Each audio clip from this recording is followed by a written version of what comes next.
out so quickly, there's clearly high demand for it. Yeah, agreed. I think everybody likes a discount. I'm Italian.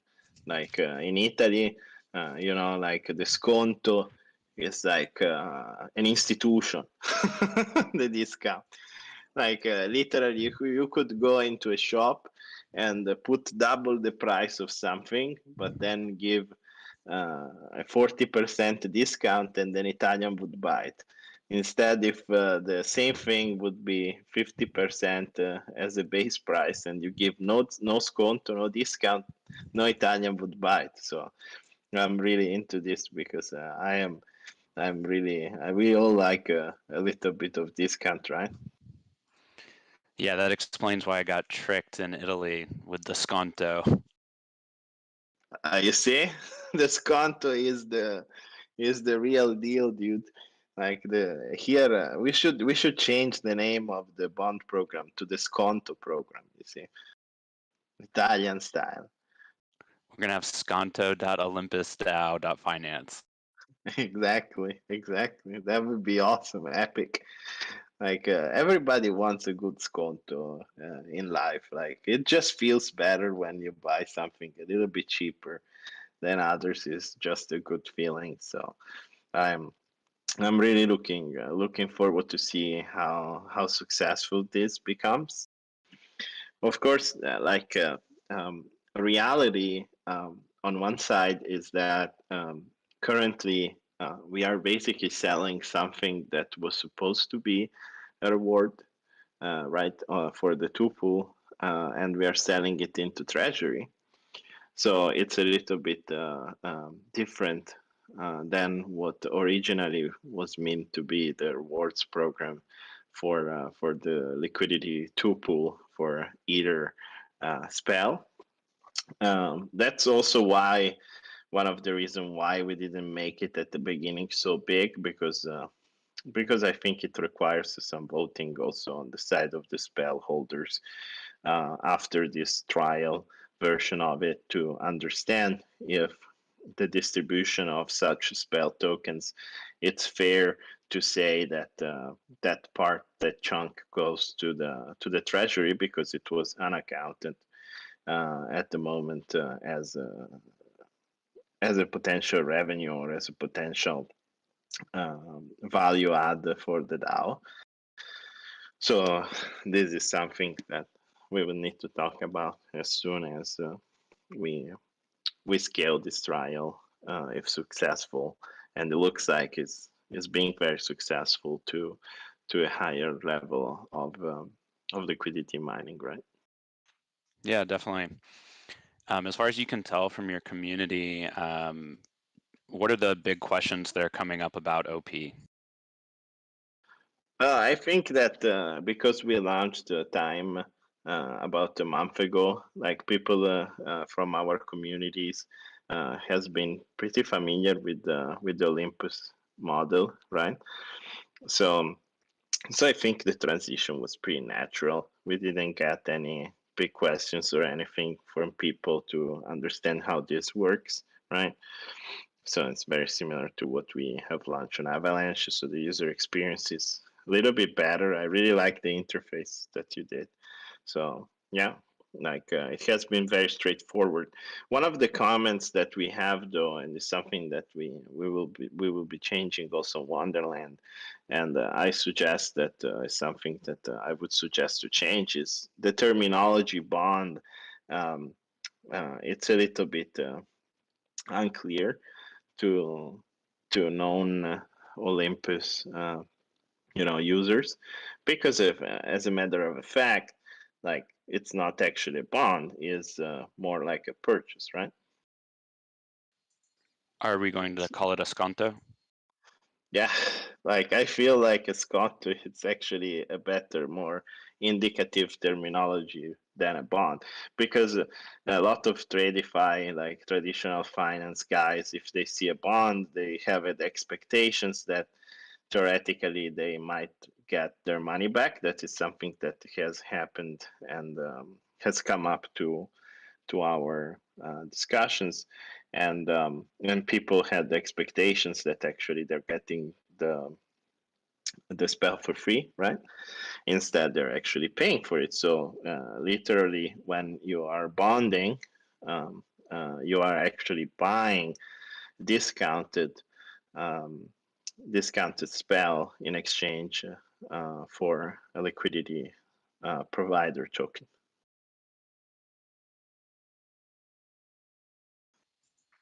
Yeah, yeah, that definitely makes sense. Yeah, yeah, yeah. I think it does. But I think still everybody kind of like the user that comes to Olympus Pro at the moment is a trained user, so it's a high level DeFi user, so degen, so to speaking, right? So it does understand what the bond is, but in general, I think that would be the only comment that I have for the rest is very successful and nice. Cool, yeah. And ahead of the launch of Olympus Pro, I've noticed that liquidity has been steadily ticking up for Spell ETH. Do you chalk that up a lot to the price action, or do you think people were anticipating it?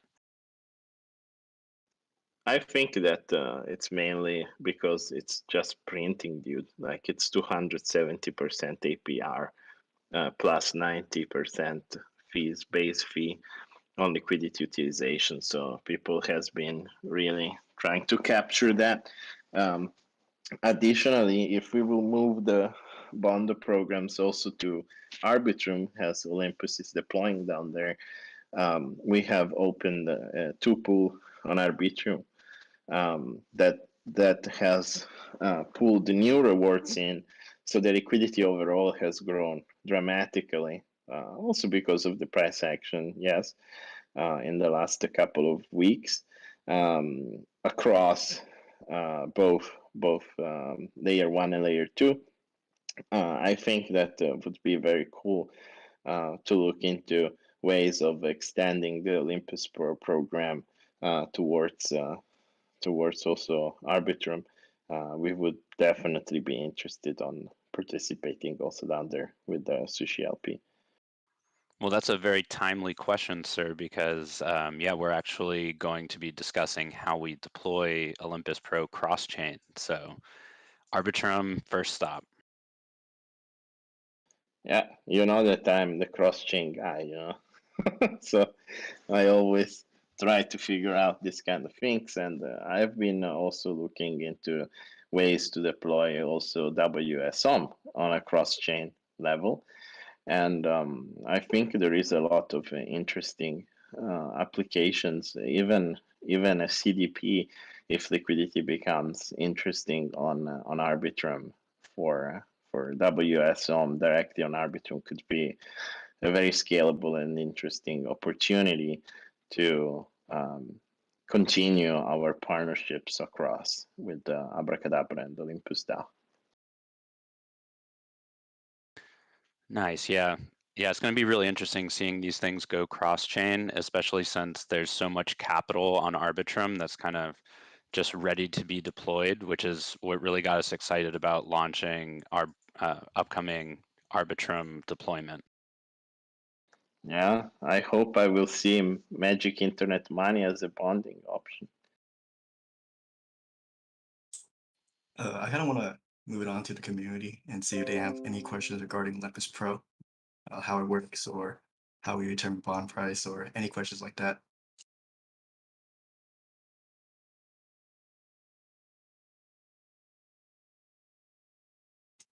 Okay, so one question we got oftentimes during the Pendo AMA is how we determine the bond price or how we determine the bond discount. I like to mention that we don't really get the price of the bond from oracles. We get it internally. So the bond price is actually determined by demand of the bond itself. At higher demand of bonds, the bond price is higher, and at lower demand, the bond price is lower. So it just kind of uses the arbitrage there to determine the optimal bond price uh, of the bond. So I think it's a really interesting dynamic because I think a lot of people assume that we kind of make the bond price, we kind of set the bond discount, but in reality, it's actually the market that sets the bond price. Have you encountered that education front, Danny, when you were first explaining bonds to your community? Yeah, yeah. Uh, our community is well trained on that side.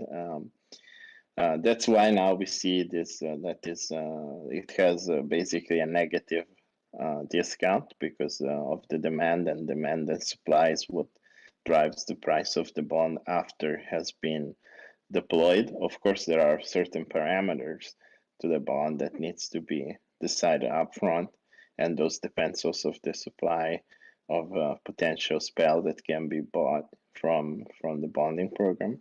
So so yeah, it's a very complex system and probably one of the best designed systems on DeFi. I'm always I always say to Zeus that I really like the code and how the whole system has been done. It's fantastic. Yeah.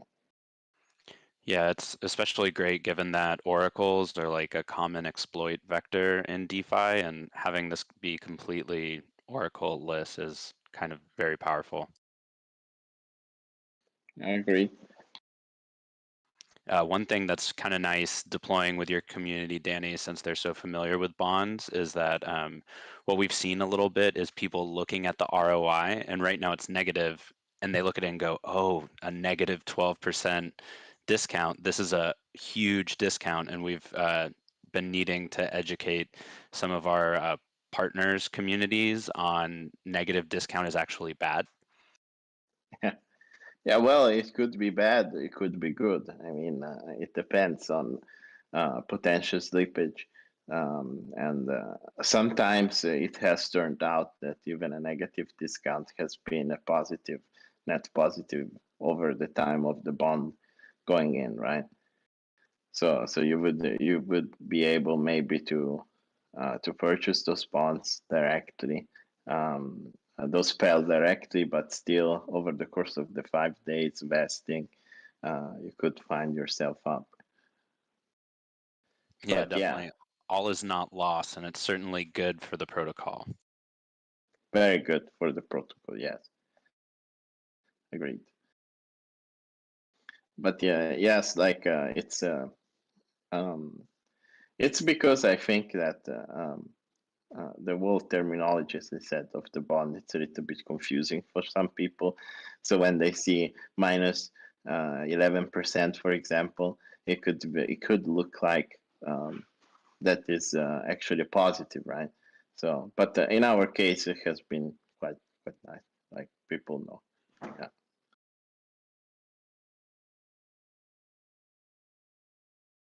Cool. Well, I think one interesting question to kind of get people familiar behind the scenes with some of our discussions is when we were actually looking at launching the Spell ETH bonds, how did you come to the bond emissions targets, and what do you view long term as the liquidity targets for Abracadabra? Well, we started with the idea that we could allocate a certain percentage of the two pool emissions towards the bonding program, and we wanted to keep it conservative for the reason that um, by from the original plan, there was no plan of selling any spell out, right? So it was quite delicate to take the decision before having full governance online. So we decided to keep it as it is today, which is about $500,000 per month. Even though we will definitely look into making a proposal to scale that up in time at the end of the first period, so next month.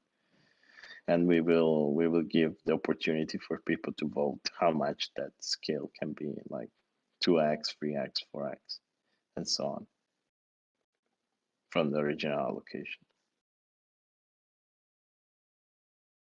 Yeah, that's awesome. I mean, it doesn't seem like anything is slowing down the price of Spell these days. So, liquidity provision for bonds here could be incredibly bullish, and allocating a larger portion of it Seems like the move if we continue to see how you guys are doing.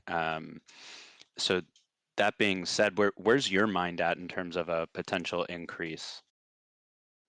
I think we should try to avoid the selling more than around like $2 million a month in a longer term, because I still like the idea of having non-sticky liquidity, so rented liquidity. I don't think that the same concept of Olympus DAO protocol on liquidity applies 100% to every other protocol, right? So in our case, my target wouldn't be to have more than 20 to 25% of the liquidity pool in the hands of the DAO, because that would mean that we sold a lot of spell at discount, which is something that I think that is good, but it's not super good for the price action, because we might be creating a little bit of sell pressure on that side. We are looking to consolidate about like as I said, like around like 2 to 4 times the current spell allocation. Of course, if we would see that the price action at the end of this month period is 3 times the current value of spell, which is something that is possible, then the allocation would remain pretty much the same, right? Because the value of the spell that we are selling is much higher than currency, right?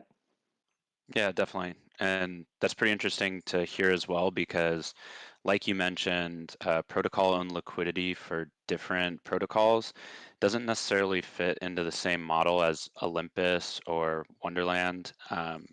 And it's kind of interesting that you mention around the 25% mark, because that actually fits into my mental model of how protocols may want to own some baseline level of liquidity. One of the things that we've been mentioning is this makes your protocol virtually unruggable, because you provide the liquidity at all times, and that inspires a lot of confidence going forward.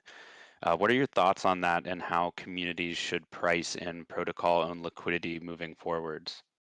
Yeah, I agree on that. I really agree on another fact. Like two pool LPers are way more interested on LPing on top of existing protocol-owned liquidity than LPing by themselves, because they can still be rugged by somebody else, right? So right now the pool is well, I own a big chunk of the two pool, and so does some long-term investors of Abracadabra, right?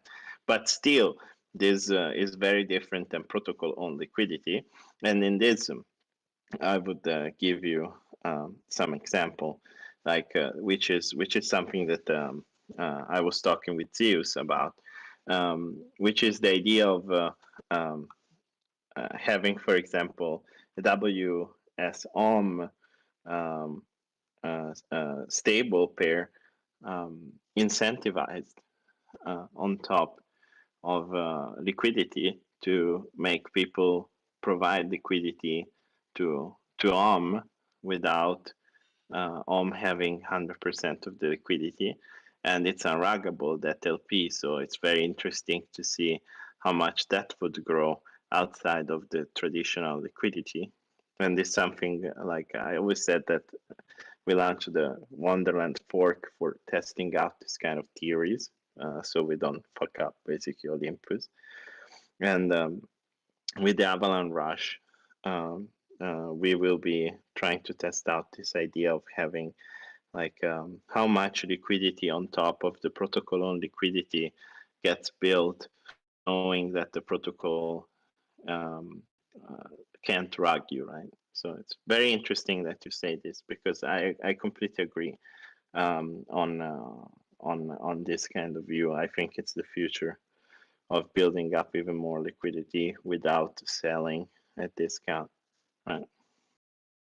Yeah, it's definitely really interesting, especially seeing kind of a bunch of different options that people are going with for liquidity provision.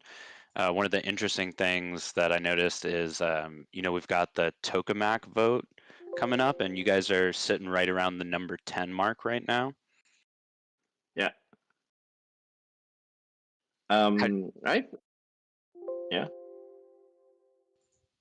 yeah, I think so. How do you see that factoring in with, tokamak on one hand, maybe Olympus Pro on the other side? I have to be a little bit. I'm so sorry here because I'm not big.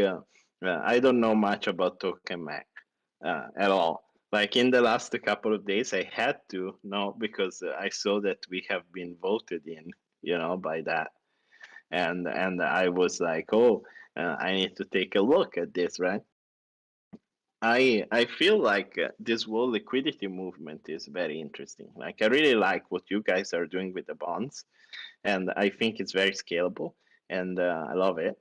At the same time, it's interesting to see the Bancor model evolved into a complete different protocol that is this token MAC, also supporting this liquidity stream, right?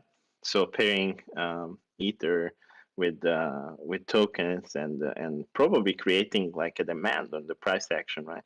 Because like there is some sort of dynamic right now in which I would buy half spell at the market price and then add my ETH and then bond, right? And this is an interesting because if the bonder then is a holder, this creates a very interesting market pressure, and the same happens with the token MAC, right? So it can really create the price action. At the same time, I am concerned of high liquidity on V2 AMMs, which is something that I do not like a lot. You know, I like tokens that have hype, tokens that have momentum, to be able to not have too much liquidity because the price actions increases. Yes, volatility increases, of course, but you have to think that on centralized exchanges like Binance, uh, there is never like $40 million of liquidity there. You know, like the order book doesn't look like that. So it's much easier to move the price in a Solana environment. That's what happened in the Solana kind of movement over the Serum type of order book based market than on an AMM. And I think that, and I said this also to Scoopy, I think that one of the reasons why Alchemix price action hasn't been as good as should have been is because of the too deep liquidity on the AMM, which on the contrary, for Olympus is good because you do not want too high vola on but you might want it for a more like a directional token, right? Yeah, definitely. So it's all a real balance that we are looking to experiment here, and it's exciting because always at the forefront together with Olympus and this new protocol token Mac and Abracadabra and Popsicle also can enter into this equation, because imagine if we start doing bonds with Popsicle LPs, for example, for Olympus Pro You on actually Uniswap just V3. you just anticipated my next question, which was going to be either some combination of, popsicle bonds, or since you actually have control over the liquidity in Abracadabra, you could deposit some portion of it to popsicle for an active V3 management. Exactly. So my idea here was that I'm very interested to scale this protocol on liquidity via the PLP and do those bonds via the PLP, right? The Popsicle Liquidity Provider position.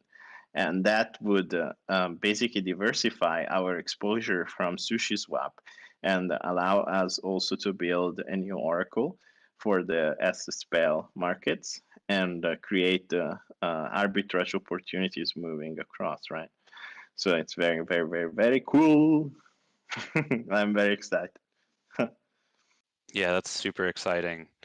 One of the other questions that it looks like is coming up in the chat, and also just going to mention if anyone has some questions, if you can throw it in the Olympus Pro AMA channel. But one of the ones that's coming up is having ohm pairs for Olympus Pro. How do you kind of envision maybe in the future offering some spell ohm pairs, or just kind of your thoughts about it from a, the outside perspective of another protocol looking to utilize Olympus Pro? Yeah, I think that that's why I started like about a week ago to really push the conversation about wrapped staked home liquidity and velocity on that type of liquidity and what that would bring looking forward, because during the FOMO free, I have talked extensively, I think maybe too much, about the how close Bitcoin um, history is to the home token history, right? And if I look at Bitcoin, I would say that the actual Bitcoin is the staked home, right? You don't want to hold home, you want to hold staked home, right? You want a free, yeah? But if we build liquidity that is directional, so, and we flip the concept of not being able to be a liquidity provider for and we move it to a WSOM, then things become very interesting, because as we have altcoin pairs and I trade things against Bitcoin for altcoins, I trade tokens against ETH, right?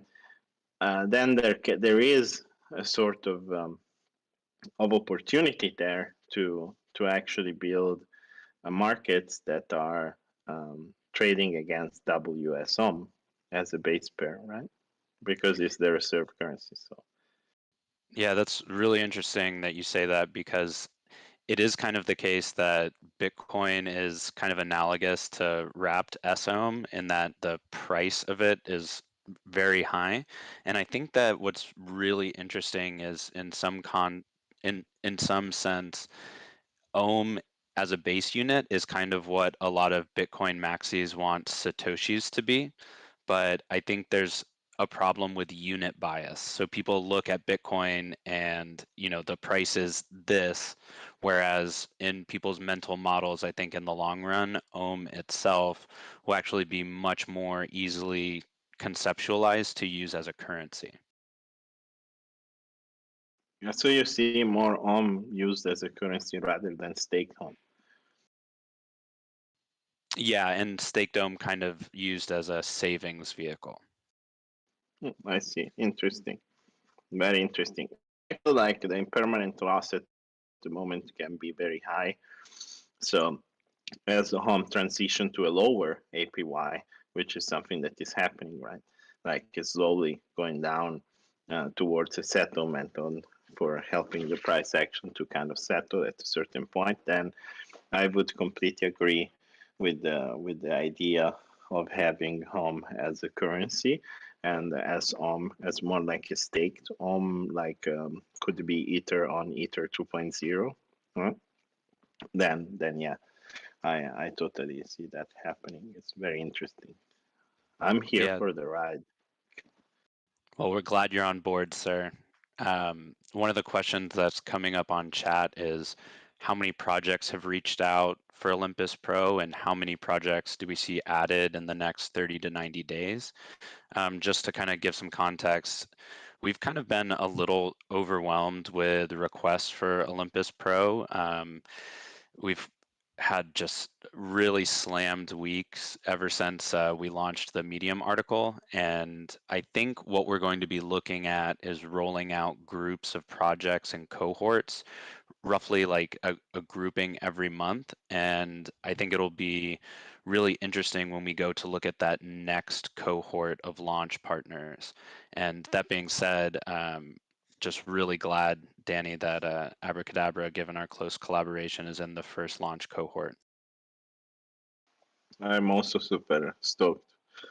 it had to be. Come on, I mean, Oh we yeah. give the homies the drugs, the magic internet money. So you give us the other drug with the bonds. So Well, speaking of magic internet money drugs, since we've got the number one pusher over here, one of the questions that just came up is what drives when new MIM is available to be borrowed? a DM chat between me and Zeus. Nice. That's pretty much what is currently the situation.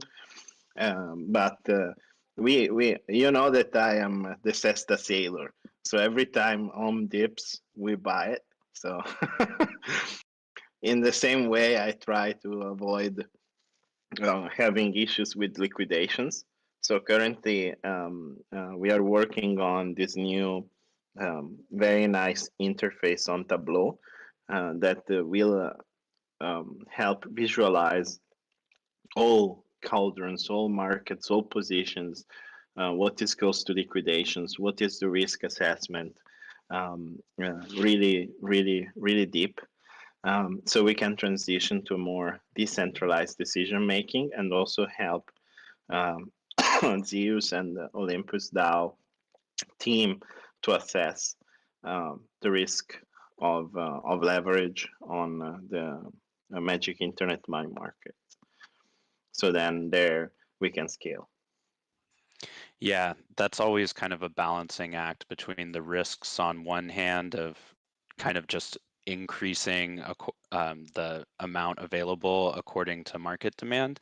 And I kind of see that very similar to one other question that just came up is making Olympus Pro permissionless so that we don't have to accept partners. I think one of the answers that we gave in the Pendle AMA yesterday was that, you know, you're familiar with our bond mechanisms, we're familiar with our bond mechanisms, but a lot of external parties don't get it. And probably the worst outcome we could see is a lot of people trying to use a permissionless Olympus Pro bond program and not knowing how to actually set up the parameters for themselves and like crazy inflating their supply and having their price crash. And then everyone goes and looks at it and says, oh, this bond program, it just doesn't work. So I think having it somewhat permissioned in the same way that you're kind of gradually increasing the supply of MIM for certain markets to kind of keep it managed up to a certain point, I think is a really smart idea.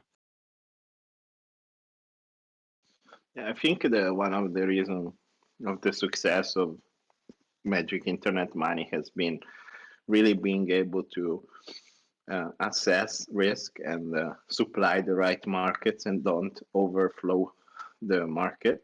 So now exists 880 million Magic Internet Money, making it the second largest decentralized stablecoin in the world, um, which makes it pretty. So it means that it's successful, and I agree on the Olympus approach to the bonds. Like we have been tinkering on the bonds for quite a while on Wonderland, and it's no easy task, guys. Like everyone that lives in here, like these guys really put the effort to make it successful, and they do make it successful. So you guys rock. Thank you. Thanks, man. Yeah, Appreciate it.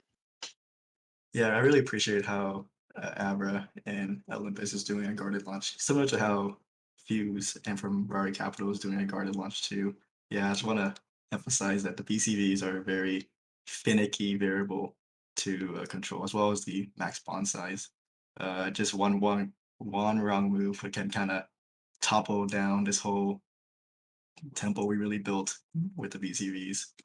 There has been other protocols that try to replicate what we do and not have the same success as us due to their like I guess lack of experience with BCV. So what Olympus Pro Yeah. really provides is that we battle tested these BCVs. We've done a lot of research and extensive analysis on them, and it takes a long time to get that experience. So Olympus Pro really gives you that sense of security that the team is here to help you guys out.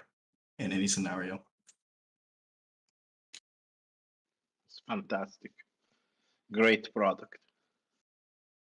Yeah, I think one of the questions that comes up a lot is when they look at buying tokens at a discount, one of the questions that we get is like, what's the catch? For people familiar with bonds, it's kind of easy to be like, there doesn't appear to be one. How do you handle this question, Danny? Well, right now there is no discount, so easier to handle. That is true. Someone did say we need to go with a disconto. No sconto, sconto finito. I would say that it's natural that it builds up like an OTC deal. It's just like a market on the AMM. So it's because of the bonding time, the discount makes sense, right? That's how I approach it. Yeah, exactly. One of the ways that I've described it to people as well is like kind of an OTC deal that's democratized for people to access it, so you don't have to go and get, these big market makers demanding like, 20% discounts for a large order deal. Yeah, that's exactly what it is, to be honest. With the vesting period. And that's actually kind of interesting too. So I guess one interesting question is how you conceptualize the current vesting periods versus in the future, maybe seeing longer vesting periods or offering multiple length bonds at the same time. How would you approach this specifically from Abracadabra's perspective? Well, I think a longer vesting periods demands bigger discounts, and I think that Abracadabra is trying not to give large discounts on spell because we do not believe that um, right now spell has a fair value. We believe that it's highly discounted already, even on the AMM.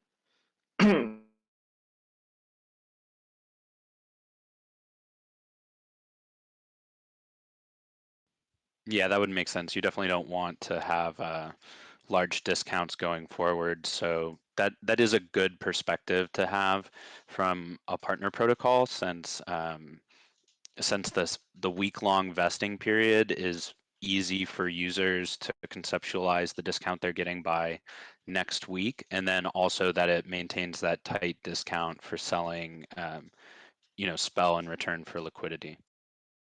Yeah, also we need to think that there is always a discount in a certain way when you are purchasing from us, and that discount is the Olympus DAO fee, right? So we try to avoid to make it much larger, right?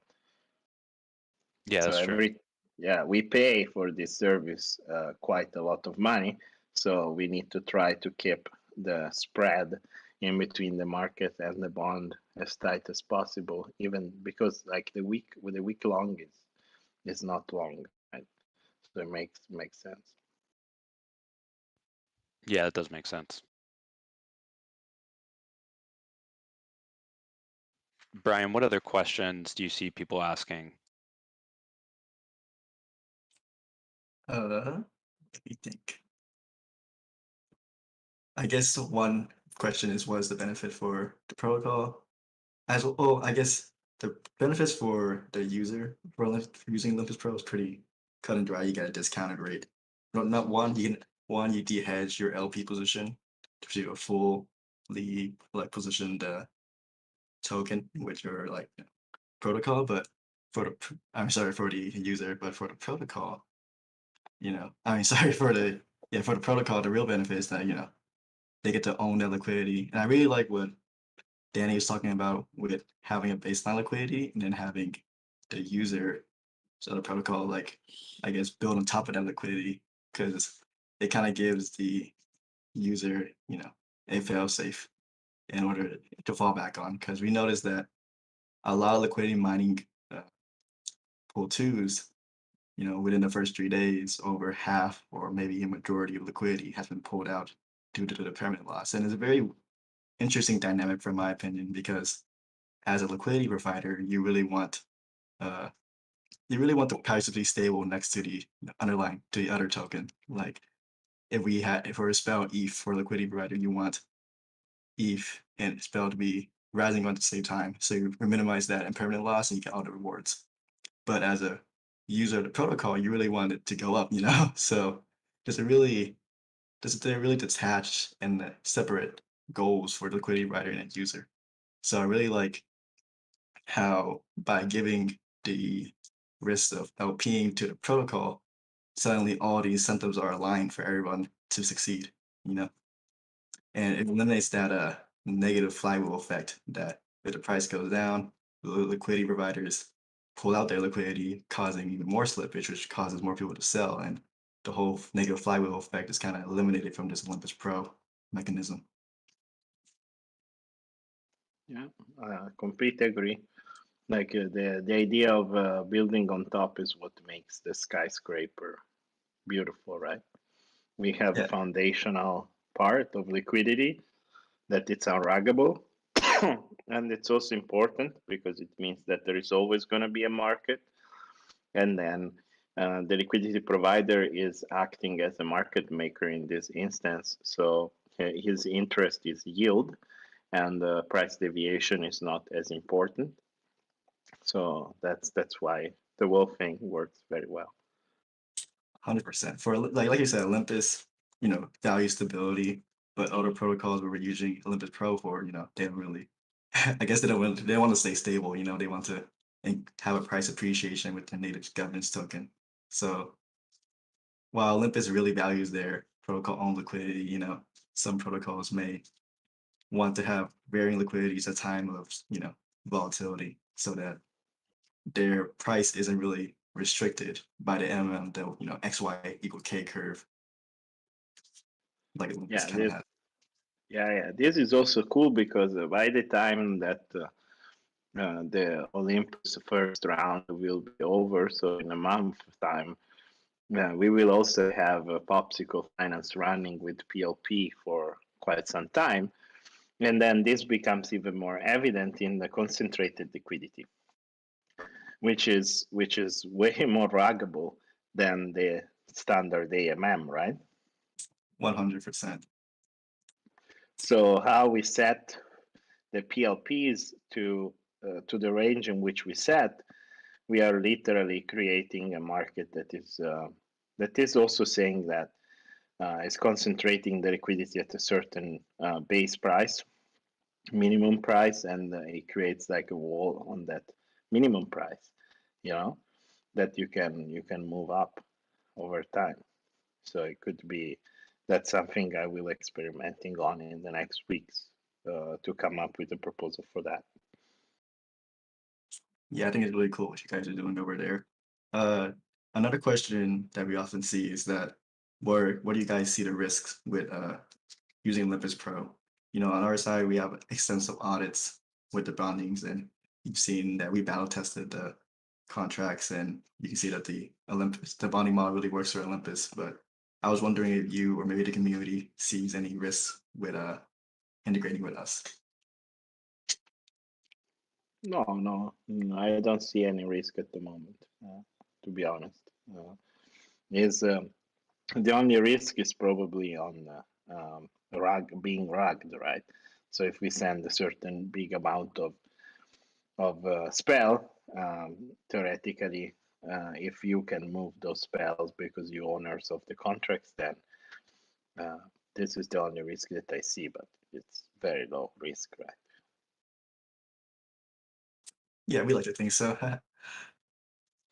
Yeah, I have thought about it though. Like, what if they rug? No, I'm joking. Yeah. Well, if they rug, I'm homeless as well. So hopefully that doesn't. Well, interestingly, this is a good question, Danny, because you guys are actually the owners of the contract. Yeah, I know. It was before we was like that's why I was joking, right? Yeah, we had to push ownership this morning real fast. Yeah, that's why I was joking. Cool. With a couple minutes left on the call, maybe just wanted to get your closing thoughts on where you see us sitting at maybe in 6 months' time when you've accumulated just several $1 million worth of liquidity, and we've got the OMEs and the Abracadabra communities together. I know we're all going to make it, but what are your thoughts long term? I think we will have bonds on multiple chains, and we will have a protocol on liquidity on at least 4 to 5 layer ones and a couple of layers twos. And we will be probably working on ZK rollups implementations together. And Chain is going to be the next biggest area of exploration, and we can't wait to meet you on Arbitrum soon. TM. soon TM. Yes, sir. Well, any other closing thoughts, guys?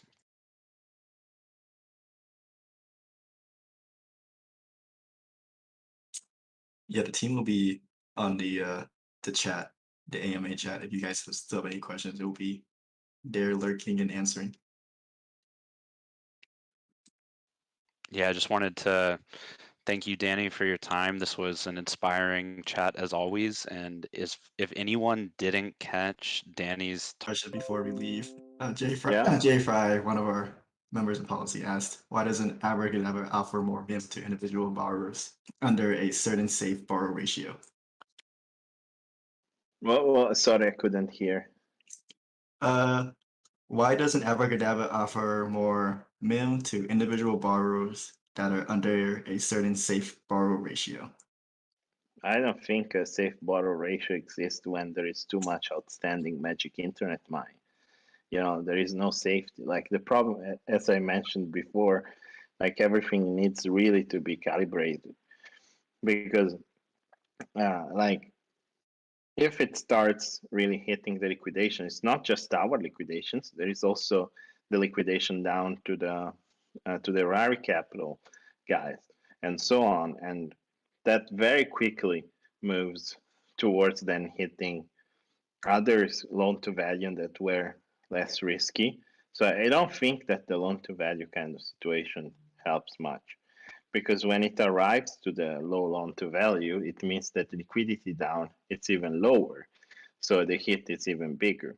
That's why we decided to have a higher loan to value because it splits the liquidation across a larger frame of price ranges rather than hit very hard on like a 30 or 45, right? Yeah, I see that perspective. Like you really want that the buyers or assumed buyers over the liquidations kicking into the market buying the dip in different times and in different price ranges. You don't want all the liquidation to kick in the same one, right? So it allows the market to breathe and actually buy out the the volatility.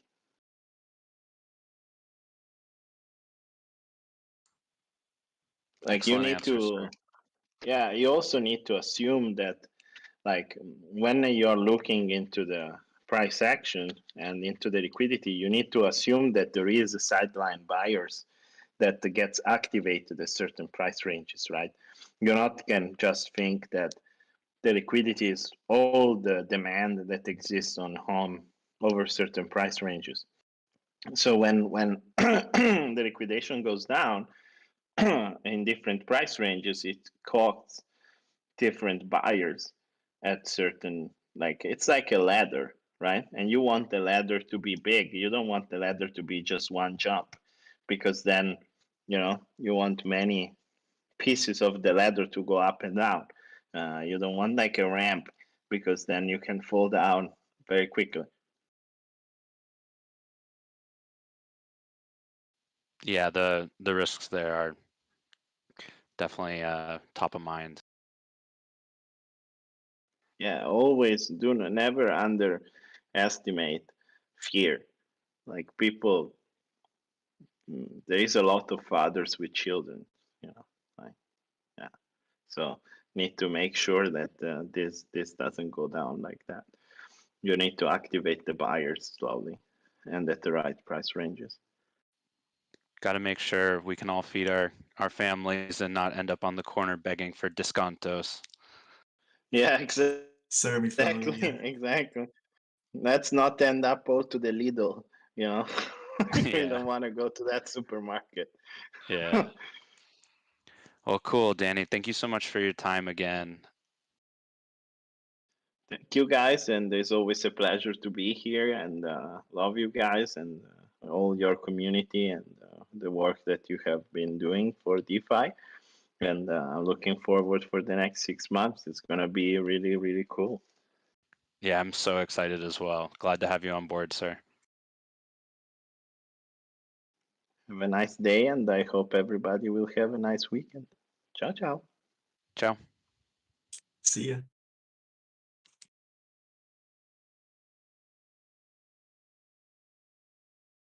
All right, I think me and Tex have to run soon as well, so we'll be leaving this call. See you guys.